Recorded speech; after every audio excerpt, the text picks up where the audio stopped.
Hello and welcome to the Commander's Quarters, your Magic the Gathering source that helps you command your budget. This show and episodes like this one are possible thanks to viewers like you. If you're looking for an easy way to help support this show, make sure that you like, share, and subscribe. Also, hit that bell notification icon so you don't miss any new episodes. You can also go check out our playmats and other merchandise at thecommandersquarters.com. Another easy way to support this show is with our TCG player affiliate links. So whether you're buying a deck or individual cards, you can use this general link right here or one in the description. And the final way that you can support this show is by supporting us directly by becoming a patron. There are many benefits to being a patron, and I truly couldn't do this without all their support. And also, the Pigs Playing Magic Kickstarter has launched, so make sure you check that out. The Kickstarter campaign is going to last for 30 days, and after that, the playmat will no longer be available for purchase. Hey everyone, Mitch coming in from the Commander's Quarters studio. Welcome to the show. On today's episode, we're going to be talking about some of the saltiest cards in Commander history. But actually, these cards have somehow become less salty over time. That's right, last year they were on the top 100 list, and this year, they're off of it. They somehow have less sodium now, so let's jump into those cards and talk about what happened. So as I was saying, EDHREC recently came out with an updated version of their top 100 saltiest cards in Commander. A card's salt score is based on over 631,000 votes on a scale of 0 to 4 from EDH players in July of 2020. So the higher that number is, the saltier the card. Now there are a couple reasons why a card might be considered to be salty.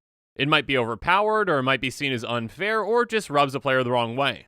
Regardless, there are a good amount of cards out there that have a pretty high consensus from the community that they are salty cards. And like I mentioned before, on a recent episode I talked about the newest additions to the saltiest cards. The 2019 list and the 2020 list had 26 cards on them that were different. So with 26 new cards added to the salt list, 26 of them fell off. And today I'm going to talk about those 26 cards and why they might have fallen off. And of course, a quick disclaimer that this is all just going to be my opinion on why this card might have fallen off. But with all that said, let's jump into it. So I'm going to try to group all these cards as best as I can, so this first group of cards is going to be banned commanders.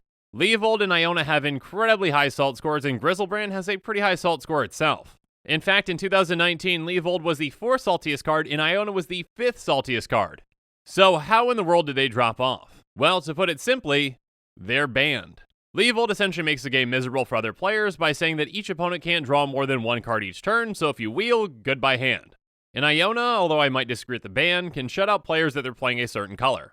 And then Griselbrand is banned because it allows you to too easily exchange life for card draw. Now, Iona was banned last year, but to my knowledge, Leovold was banned before 2019, and Griselbrand definitely was. So as to why these cards fell off the list when they were already on it, I have a guess. And my assumption is that EDHREC didn't include banned cards on this round of voting. In 2019, they clearly did, but I believe this year they removed them from the poll. Because even though a card might be banned, doesn't mean that a player can't still be salty about it.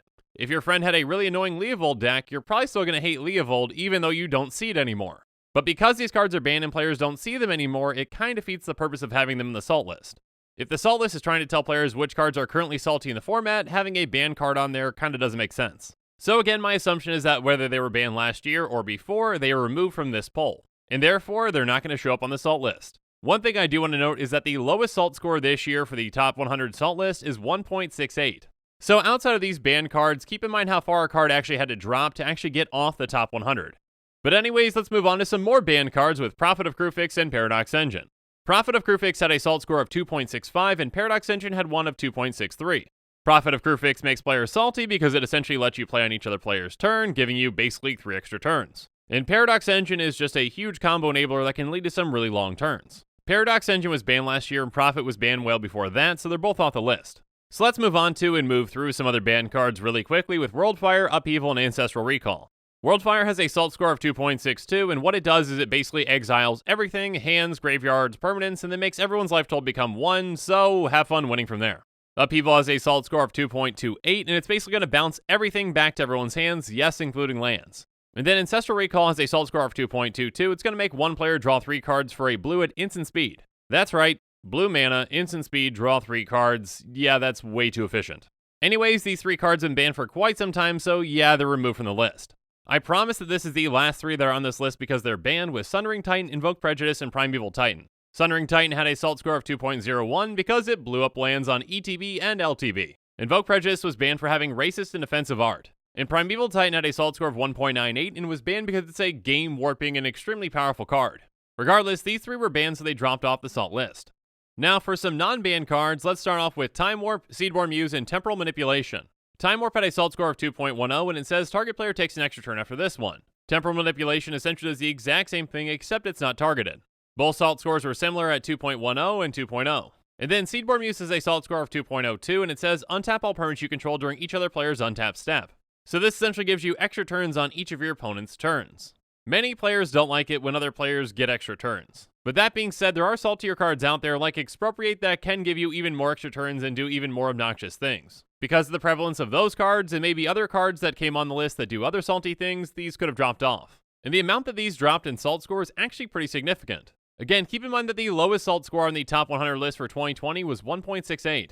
So that means that Time Warp had to drop nearly half a point of salt in a year.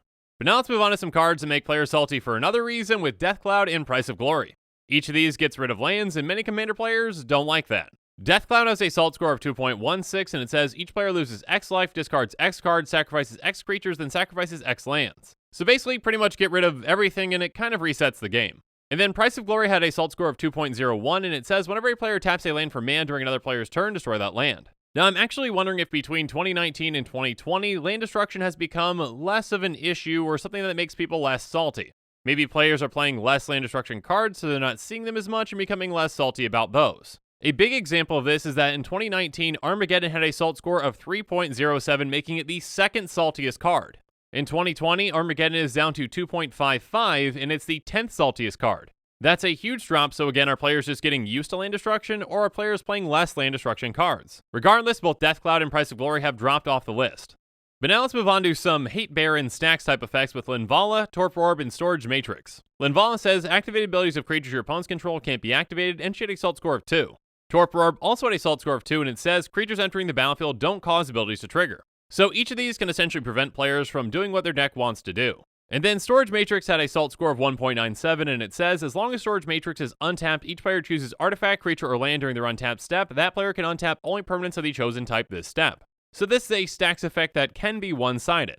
Now, do more players these days enjoy playing against Hate Bear or Stax effects? Well, I'm not too sure about that. What I do know is that on the new list, there are some really new salt-inducing cards that might have overtaken these. Maybe less players are playing these types of cards, and they're not on top of mind for many players. But now let's move on to two commanders that aren't banned but did fall off the salt list. Avacyn Angel of Hope had a salt score of 2.03, and she basically makes everything indestructible that you have. You see, the thing about Avacyn, though, is that she's mono-white. Mono-white is considered by many to be the weakest color in Commander. So if you're playing a deck around Avacyn, you're pretty much playing at a disadvantage.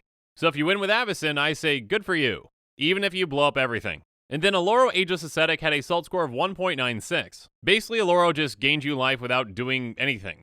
If it's in your command zone, you just gain 2 life. It's pretty much like Eminence before Eminence was a thing. That can rub players the wrong way, as Eminence is an unfair effect, but it is just life gain, so there's a balance there. Regardless, both these are now off the top 100 salt list. And with some of the new commanders coming into the list, I can see why. But now let's move on to two cards that had the exact same salt score and pretty much did the exact same thing with Magister Sphinx and Sorin Markov. Both essentially make one player's life total become 10. Now in a format like Standard, you have 20 life, and going down to 10 is bad, but not all that bad. In Commander, going from 40 life down to 10 is much worse. But neither of these seem to make the cut this year, dropping at least 1/3 of a point in salt. So go ahead, set everyone's life total down to 10, everyone seems to enjoy it. And the last grouping of cards, I'm just going to say they're overpowered green cards. Tooth and Nail had a salt score of 2.32, and it's basically just a I cast this and win combo. You get 2 creatures, you put them right into play, and those 2 creatures generally are ones that combo with each other to win right away. Doubling Season had a salt score of 2.13, and it basically doubles up all your tokens and doubles up all your counters. And then Survival of the Fittest had a salt score of 2.01, and it basically lets you discard a creature card and then tutor for any creature card. All these are incredibly powerful, and they had to drop a significant amount to get off the salt list. Especially Tooth and Nail, which had to drop nearly 2/3 of a point. Now, it is an incredibly powerful I win the game card, but it only sees play in about 4% of decks, most likely because you do need to have those 2 creatures that combo with each other in your deck. Whereas some other I win cards like Expropriate don't need other things in the deck. Anyways, it did drop a significant amount, and that's my reasoning why, but I could be very wrong. In fact, I could be wrong about all these, except for probably the banned ones. I mean, last year there were 11 banned cards on the list, and this year there are 0, so that adds up to me. Anyways, with this episode, I just thought it was interesting to check out which cards fell at the salt list, and I hope you thought it was interesting too. And with that, this show is coming to a close, so it's my turn to hear from you. So in the comments below, let me know what your thoughts on these cards are. Do any still deserve to be on that top 100 salt list? So yeah, let me know in the comments below, and as always, thanks again and have a good one.